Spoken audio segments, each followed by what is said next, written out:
நம்மளோட பணத்தை பாதுகாக்க சூப்பரான ஒரு ஆள் வந்தாச்சு. ஆமாங்க, இன்னைக்கு பார்க்குற பக்கம் எல்லாம் பணம் செலவு தான் ஆயிட்டிருக்கு. முன்னாடி ஏதாவது வாங்கினா தான் செலவாகும், இன்னைக்கு பார்க்க போகணுன்னா கூட செலவாயிட்டு தான் இருக்குது. ஆனால் இந்த காலகட்டத்தில் நம்ம சேமிக்கணுங்கிற எண்ணமும் நிறைய பேர்த்துக்கு அதிகமாயிட்டு தான் இருக்குது.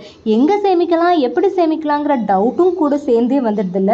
அப்படிப்பட்ட நம்மளுடைய டவுட்டை கிளியர் பண்ணுறோன்னு சொல்லி நிறைய சோஷியல் மீடியாக்களில் இன்ஃப்ளூயன்சஸ் உருவாயிருக்காங்க.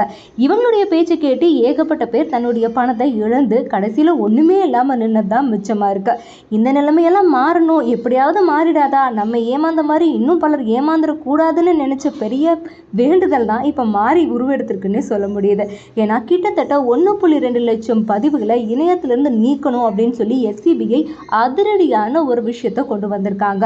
காதலை பூசுத்தக்கூடிய இன்ஃப்ளூயன்சர்கள் எல்லாம் கண்டுபிடிக்கணுங்கிறதுக்காக சுதர்ஷன் அப்படிங்கிற ஏஐயும் இவங்க உருவாக்கி இருக்காங்க. ஸோ இனிமேல் நம்மளோட காசு கண்டிப்பாக எங்கேயும் போயிடாது.